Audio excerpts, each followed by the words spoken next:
വാർത്തകളിലേക്ക് സ്വാഗതം. വാർത്തകൾ വായിക്കുന്നത് അശ്വതി. തീർത്ഥാടനം നിയന്ത്രണ വിധേയമാണെന്ന് ഉറപ്പുവരുത്തണമെന്ന് ഹൈക്കോടതി. മകരവിളക്കിന് ശബരിമലയിൽ സുഗമമായ തീർത്ഥാടനവും ആൾക്കൂട്ട നിയന്ത്രണവും ഉറപ്പാക്കണമെന്ന് ഹൈക്കോടതി. പരമ്പരാഗത പാതയായ പെരിയ പാതയിലൂടെ കാൽനടയായി എത്തുന്ന തീർത്ഥാടകർക്ക് വനംവകുപ്പ് നൽകിയിരുന്ന സ്പെഷ്യൽ പാസ് നിർത്തലാക്കിയതായി സർക്കാർ അറിയിച്ചു. ശബരിമലയിൽ ആൾക്കൂട്ട നിയന്ത്രണം പാളിയതാണ് കാരണം.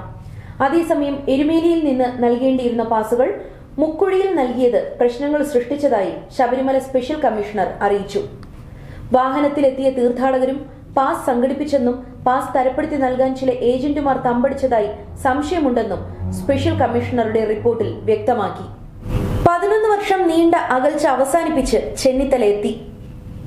മന്നം ജയന്തി ആഘോഷത്തിനോടനുബന്ധിച്ചുള്ള പൊതുസമ്മേളനം രമേശ് ചെന്നിത്തല ഉദ്ഘാടനം ചെയ്തു. അറ്റോർണി ജനറൽ ആർ വെങ്കിട്ടരമണിയായിരുന്നു നേരത്തെ ഉദ്ഘാടനത്തിനായി നിശ്ചയിച്ചിരുന്നത്. അദ്ദേഹത്തിന് പങ്കെടുക്കാൻ അസൗകര്യമുണ്ടായതിനെ തുടർന്നാണ് ഉദ്ഘാടനത്തിനായി ചെന്നിത്തലയെ നിശ്ചയിച്ചത്. 11 വർഷം നീണ്ട അകൽച്ച അവസാനിപ്പിച്ചാണ് ചെന്നിത്തല NSS ആസ്ഥാനത്തെത്തിയത്. രമേശ് ചെന്നിത്തലയെ NSS ക്ഷണിച്ചതിന് പിന്നാലെ വലിയ രാഷ്ട്രീയ വിവാദമാണ് ഉയരുന്നത്. മുഖ്യമന്ത്രി സ്ഥാനത്തേക്ക് ആര് എന്ന ചർച്ച രമേശ് ചെന്നിത്തലയ്ക്ക് മുൻതൂക്കവും ലഭിച്ചു. താക്കോൽ സ്ഥാന പരാമർശത്തെ തുടർന്ന് 2013 ചെന്നിത്തല NSSുമായി അകന്നത്. പിന്നീട് NSSന്റെ ഒരു പരിപാടിയിലും ചെന്നിത്തലയ്ക്ക് ക്ഷണമുണ്ടായിരുന്നില്ല. ഗവർണറുടെ സത്യപ്രതിജ്ഞ നടന്നു. സംസ്ഥാനത്തിന്റെ 23ാമത് ഗവർണറായി രാജേന്ദ്ര വിശ്വനാഥ് ആർലേക്കർ സത്യപ്രതിജ്ഞ ചെയ്ത് അധികാരമേറ്റു. ഹൈക്കോടതി ചീഫ് ജസ്റ്റിസ് നിതിൻ മധുകർ ആണ് സത്യവാചകം ചൊല്ലിക്കൊടുത്തത്. മുഖ്യമന്ത്രിയും മന്ത്രിമാരും ചീഫ് സെക്രട്ടറിയും ചടങ്ങിൽ പങ്കെടുത്തു. സായുധ സേന വിഭാഗത്തിന്റെ ഗാർഡ് ഓഫ് ഓണർ ചടങ്ങിൽ നടന്നു. സംസ്ഥാനത്തെ സർക്കാരിനോട് ഏറ്റുമുട്ടാനില്ലെന്നും ഭരണകൂടത്തെ സഹായിക്കാനാണ് ശ്രമിക്കുക എന്നും കേരളത്തെക്കുറിച്ച് കൂടുതൽ പഠിക്കാനുണ്ടെന്നും കഴിഞ്ഞ ദിവസം അദ്ദേഹം മാധ്യമങ്ങളോട് പറഞ്ഞിരുന്നു. സ്കൂൾ ബസ് മറിഞ്ഞ് അപകടം. 5ാം ക്ലാസ് വിദ്യാർത്ഥിനിക്ക് ജീവൻ നഷ്ടമായി. കണ്ണൂരിലെ വളക്കയിൽ സ്കൂൾ ബസ് ഇറക്കത്തിൽ നിയന്ത്രണം നഷ്ടപ്പെട്ട് റോഡിലേക്ക് മറിഞ്ഞ് 5ാം ക്ലാസ് വിദ്യാർത്ഥിനിക്ക് ദാരുണാന്ത്യം. അപകടത്തിൽ 18 വിദ്യാർത്ഥികൾക്ക് പരിക്കേൽക്കുകയും ചെയ്തു. സംഭവത്തിൽ അധികൃതർക്കെതിരെ ഗുരുതര ആരോപണമാണ് ബസ് ഓടിച്ചിരുന്ന ഡ്രൈവർ ഉന്നയിക്കുന്നത്. സ്കൂൾ ബസിന് ഫിറ്റ്നസ് ഉണ്ടായിരുന്നില്ലെന്നും ഡിസംബറിൽ തീർന്നതാണെന്നും ഡ്രൈവറായ നിസാം പറഞ്ഞു. അപകടത്തിൽ കാലിനുൾപ്പെടെ പരിക്കേറ്റ ഡ്രൈവർ ആശുപത്രിയിൽ ചികിത്സയിലിരിക്കെയാണ് അപകടത്തിനിടയാക്കിയ കാരണങ്ങൾ വെളിപ്പെടുത്തിയത്. അപകടം സംഭവിച്ച സമയം ഡോറെല്ലാം അടച്ചാണിട്ടിരുന്നത്. എന്നാൽ ഒരു കുട്ടി മാത്രം എങ്ങനെ ബസിന്റെ അടിയിലായി എന്ന കാര്യം ഇപ്പോഴും വ്യക്തമായില്ലെന്നും അദ്ദേഹം പറഞ്ഞു. അതേസമയം ബസ് അമിത വേഗതയിലായിരുന്നില്ല എന്ന് ബസ്സിലുണ്ടായിരുന്ന ആയ സുലോചന പറഞ്ഞു. എന്നാൽ ബസ് അമിത വേഗതയിലായിരുന്നു എന്നാണ് രക്ഷപ്പെട്ട ഒരു വിദ്യാർത്ഥി പറഞ്ഞത്. 4ാം ക്ലാസ് വിദ്യാർത്ഥിനിയായ കുട്ടിക്ക് കൈക്ക് പരിക്കേൽക്കുകയും ചെയ്തിട്ടുണ്ട്. അപകടം നടന്ന ഉടനെ തന്നെ നാട്ടുകാർ ചേർന്നാണ് രക്ഷാപ്രവർത്തനങ്ങൾ നടത്തിയത്. കൗമാരക്കാരുടെ കുത്തേറ്റ് യുവാവ് കൊല്ലപ്പെട്ട സംഭവത്തിൽ കൂടുതൽ വിവരങ്ങൾ പുറത്ത്. പ്രതികളായ സ്കൂൾ വിദ്യാർത്ഥികൾ 2 പെൺകുട്ടികൾക്കൊപ്പം മൈതാനത്ത് നടന്നു പോയിരുന്നു. പെൺകുട്ടികളുമായി ഇരുട്ടത്ത് പോകുന്നത് കണ്ടതോടെ തൃശൂർ സ്വദേശിയായ ലിവിൻ ചോദ്യം ചെയ്തു. ഇതിന്റെ പേരിലായിരുന്നു തർക്കം. ഇതിനെ തുടർന്നാണ് വിദ്യാർത്ഥികളിൽ ഒരാൾ കയ്യിലുണ്ടായിരുന്ന കത്തിയെടുത്ത് ലിവിനെ കുത്തിയതെന്നാണ് പോലീസ് പറയുന്നത്. ഇതുകൂടാതെ പിടിയിലായ വിദ്യാർത്ഥികളെ സഹപാഠിക്കു നേരെ കത്തിവീശി ഭീഷണിപ്പെടുത്തിയതിന്റെയും ലഹരി ഉപയോഗത്തിന്റെയും പേരിൽ സ്കൂളിൽ നിന്നും പുറത്താക്കിയിരുന്നു എന്നും പോലീസ് വ്യക്തമാക്കി. കാമുകിയെ കാണിക്കാൻ സിംഹക്കൂട്ടിൽ കയറി വീഡിയോ എടുത്തു. മൃഗശാല ജീവനക്കാരന് ജീവൻ തന്നെ നഷ്ടമായി. കാമുകിക്ക് മതിപ്പ് തോന്നിക്കുന്നതിനായി സിംഹക്കൂട്ടിൽ കയറി വീഡിയോ ചിത്രീകരിക്കാൻ ശ്രമിച്ച മൃഗശാല ജീവനക്കാരനെ സിംഹങ്ങൾ കടിച്ചു കൊന്നു.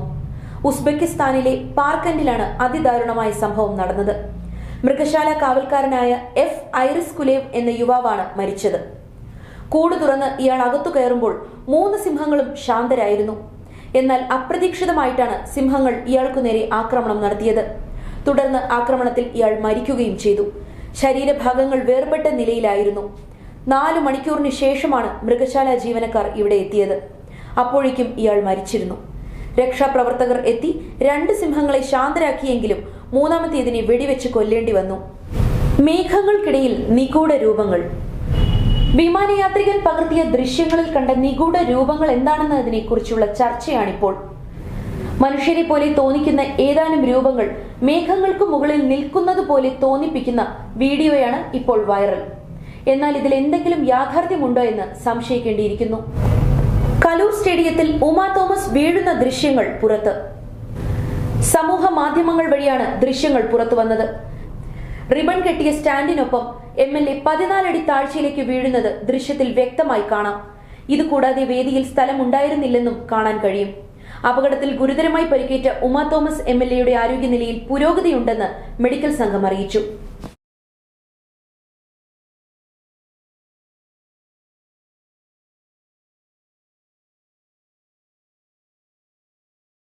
ലോക്കറിൽ സൂക്ഷിച്ച 25 പവൻ സ്വർണം കാണാനില്ലെന്ന് പരാതി. സഹകരണ ബാങ്കിലെ ലോക്കറിൽ സൂക്ഷിച്ചിരുന്ന സ്വർണം നഷ്ടപ്പെട്ടെന്ന പരാതിയുമായി ദമ്പതികൾ. തിരുവനന്തപുരം ചിറയിൻകീഴ് സ്വദേശികളായ രമ്യയും പ്രദീപ് കുമാറുമാണ് കിഴുവല്ലം സർവീസ് സഹകരണ ബാങ്കിനെതിരെ പരാതി നൽകിയത്. ലോക്കറിൽ സൂക്ഷിച്ചിരുന്ന 45 പവനിൽ 25 പവനോളം കാണാനില്ലെന്നാണ് പോലീസിനും സഹകരണ രജിസ്ട്രാർക്കും ദമ്പതികൾ നൽകിയ പരാതിയിൽ പറയുന്നത്. എന്നാൽ സ്വർണം കാണാതെ പോയതിൽ ബാങ്കിന്റെ ഭാഗത്ത് വീഴ്ചയൊന്നും ഉണ്ടായില്ലെന്നാണ് ബാങ്ക് അധികൃതർ പ്രതികരിച്ചത്. ഇതുകൂടാതെ ലോക്കറിന്റെ താക്കോൽ സൂക്ഷിക്കുന്നത് ലോക്കർ എടുത്തവർ തന്നെയാണെന്നും അവരറിയാതെ സ്വർണം എങ്ങനെ പുറത്തു പോകുമെന്നുമാണ് ബാങ്ക് അധികൃതരുടെ ചോദ്യം. ഡ്രൈവറുടെ ലൈസൻസ് സസ്പെൻഡ് ചെയ്തു. മൊബൈൽ ഫോൺ ഉപയോഗിച്ചുകൊണ്ട് ബസ് ഓടിച്ച ഡ്രൈവറുടെ ലൈസൻസ് സസ്പെൻഡ് ചെയ്തു. കോഴിക്കോട് നരിക്കുനി റൂട്ടിൽ സർവീസ് നടത്തുന്ന ഫാമിലി ബസ്സിലെ ഡ്രൈവർക്കെതിരെയാണ് നടപടി. ഡ്രൈവറായ KK മുഹമ്മദ് ഹാരിസിന്റെ ലൈസൻസ് 3 മാസത്തേക്കാണ് സസ്പെൻഡ് ചെയ്തത്. യാത്രക്കാർ ചിത്രീകരിച്ച ദൃശ്യങ്ങളുടെ അടിസ്ഥാനത്തിൽ കോഴിക്കോട് RTOയുടെ നിർദ്ദേശപ്രകാരമാണ് നടപടിയെടുത്തത്. ജയിലിൽ ഇനി ജാതി വിവേചനം വേണ്ട. ജയിലുകളിലെ ജാതി വിവേചനം അവസാനിപ്പിക്കാൻ നടപടിയുമായി കേന്ദ്രം. തടവുകാരെ ജാതി അടിസ്ഥാനത്തിൽ തരംതിരിക്കുകയും ജോലി നിശ്ചയിക്കുകയും ചെയ്യുന്നത് ഒഴിവാക്കാൻ വേണ്ടിയാണ് നിയമങ്ങളിലും ചട്ടങ്ങളിലും ഭേദഗതി വരുത്തുന്നത്. 2013 തോട്ടിപ്പടി നിരോധന നിയമം ജയിലുകളിലും ബാധകമാക്കി. സെപ്റ്റിക് ടാങ്കുകൾ തടവുകാരെ ഇറക്കി വൃത്തിയാക്കിക്കുന്നത് വിലക്കി. ജയിലുകളിലെ ജാതി വിവേചനം ഭരണഘടനാ വിരുദ്ധമാണെന്ന സുപ്രീം കോടതിയുടെ അടിസ്ഥാനത്തിലാണ് കേന്ദ്ര ആഭ്യന്തര വകുപ്പിന്റെ നടപടി. സംസ്ഥാനങ്ങൾക്കും ഇത് സംബന്ധിച്ചുള്ള നിർദ്ദേശങ്ങൾ നൽകിയിട്ടുണ്ട്. സ്വർണം കൈവശം വയ്ക്കുന്നതിന് മുന്നിൽ ദക്ഷിണേന്ത്യൻ സ്ത്രീകൾ. ഇന്ത്യയിൽ ദക്ഷിണേന്ത്യയിലെ സ്ത്രീകളാണ് 40% സ്വർണവും കൈവശം വെച്ചിരിക്കുന്നത്. തമിഴ്നാട്ടിൽ മാത്രം 28% വരും ഇത്. പ്രതിശീർഷ ഉപഭോഗത്തിൽ കേരളവും മുന്നിലാണ്. വേൾഡ് ഗോൾഡ് കൗൺസിലിന്റെ കണക്കനുസരിച്ച് ലോകത്തിലെ മൊത്തം സ്വർണ ശേഖരണത്തിന്റെ 11% ഇന്ത്യൻ സ്ത്രീകളുടെ കൈകളിലാണ്. അതായത് ഏകദേശം 24,000 ടൺ സ്വർണമാണ് ഇന്ത്യയിലെ സ്ത്രീകൾ ആഭരണമാക്കി സൂക്ഷിച്ചിരിക്കുന്നത്. ഇതിന്റെ 40% ദക്ഷിണേന്ത്യക്കാരുടെ കൈകളിലുള്ളത്. വീടുകളിൽ സ്വർണം കൈവശം വയ്ക്കുന്നതിന് പരിധിയുണ്ട്. വിവാഹിതരായ സ്ത്രീകൾക്ക് 500 ഗ്രാം വരെ കൈവശം വയ്ക്കുന്നതിന് അനുവാദമുണ്ട്. അതായത് 62.5 പവൻ കയ്യിൽ വയ്ക്കാം. അവിവാഹിതരായ സ്ത്രീകളാണെങ്കിൽ പരിധി 250 ഗ്രാം വരെയാണ്. പുരുഷന്മാർക്കാണെങ്കിൽ 100 ഗ്രാമാണ് പരിധി. 2024 1 പവൻ സ്വർണത്തിന് വിലയിലുണ്ടായ വർധനവ് 10,040 രൂപയാണ്. 21.43% വർദ്ധിച്ചിരിക്കുന്നത്. പ്ലാസ്റ്റിക് കണ്ടാൽ ഉടൻ അറസ്റ്റ്. കലോത്സവം നടക്കുന്ന 5 നാളിലും കർശന ഗ്രീൻ പ്രോട്ടോകോളിലായിരിക്കും വേദികൾ. പ്ലാസ്റ്റിക് കണ്ടാൽ വേദികളിൽ തന്നെ പ്ലാസ്റ്റിക് അറസ്റ്റ് ഉണ്ടാകും. ഇതുകൂടാതെ ഗ്രീൻ പ്രോട്ടോകോൾ വോളണ്ടിയർമാർ പ്ലാസ്റ്റിക് പിടിച്ചെടുത്ത് ബോധവൽക്കരണവും നൽകും. ഇവിടെ കുട്ടികൾക്കും രക്ഷിതാക്കൾക്കും ബോധവൽക്കരണ ക്ലാസുകളും ഉണ്ടാകും. ഗ്രീൻ പ്രോട്ടോകോൾ കമ്മിറ്റിയുടെ ആഭിമുഖ്യത്തിൽ തിരഞ്ഞെടുക്കപ്പെട്ട 280ഓളം വോളണ്ടിയർമാർ വിദ്യാർത്ഥികൾക്ക് പരിശീലനവും നൽകിയിട്ടുണ്ട്. മുൻ തന്ത്രി മഞ്ജുനാഥ അടിക അന്തരിച്ചു. കൊല്ലൂർ മൂകാംബിക ക്ഷേത്രത്തിൽ 20 വർഷം തന്ത്രിയും മുഖ്യ അർച്ചകനുമായിരുന്ന മഞ്ജുനാഥ അടികയാണ് അന്തരിച്ചത്. കഴിഞ്ഞ ദിവസമായിരുന്നു അന്ത്യം. ഇപ്പോഴത്തെ തന്ത്രിയും മുഖ്യ അർച്ചകനുമായ നിത്യാനന്ദ അടിക മകനാണ്. നമ്മുടെ ആരോഗ്യം നമ്മളിലൂടെ. ക്യാബേജ് കഴിക്കുന്നതിന്റെ ഗുണങ്ങൾ. ദിവസവും കഴിക്കേണ്ടുന്ന നിരവധി പച്ചക്കറികളും ആരോഗ്യ വിഭവങ്ങളുമാണ് ഇന്ന് ലോകത്തുള്ളത്. ഒട്ടുമിക്ക പച്ചക്കറികളും ദിവസവും ആഹാരത്തിൽ ഉൾപ്പെടുത്തുന്നത് നല്ലതാണ്. Iron, vitamin A, potassium, calcium, B complex vitamin, folic acid തുടങ്ങി നിരവധി ഗുണങ്ങളാണ് ക്യാബേജിൽ അടങ്ങിയിരിക്കുന്നത്. ആധുനിക ലോകത്തിലെ ഏറ്റവും വലിയ ആരോഗ്യ പ്രശ്നങ്ങളിൽ ഒന്നാണ് ക്യാൻസറും ഹൃദയാഘാതവും. ശരിയല്ലാത്ത ജീവിതശൈലിയാണ് ഇത്തരം രോഗങ്ങളുടെ പ്രധാന കാരണം. ഹൃദയാഘാതത്തെയും ക്യാൻസറിനെയും പടിക്ക് പുറത്ത് നിർത്താൻ ഇതാ ഒരു ഒറ്റമൂലി. ക്യാബേജാണ് ഈ മിടുക്കൻ. ഇത് സ്ഥിരമായി കഴിച്ചാൽ ക്യാൻസറിനെയും ഹൃദയാഘാതത്തെയും ഒഴിവാക്കാൻ കഴിയുമെന്ന് പഠനത്തിൽ പറയുന്നു. ഇതുമാത്രമല്ല, എന്നും ക്യാബേജ് കഴിക്കുന്നത് രോഗപ്രതിരോധ ശേഷി വർദ്ധിപ്പിക്കുന്നു. ദഹന പ്രക്രിയ സുഗമമാക്കാൻ സ്ഥിരമായി ക്യാബേജ് കഴിച്ചാൽ മതി. എല്ലുകൾക്ക് ബലം നൽകുന്നതിനും ക്യാബേജ് വളരെയധികം സഹായിക്കുന്നുണ്ട്. തേർഡ് വിഷന്റെ ഇന്നത്തെ വാർത്തകൾ ഇവിടെ പൂർണ്ണമാകുന്നു. നന്ദി, നമസ്കാരം.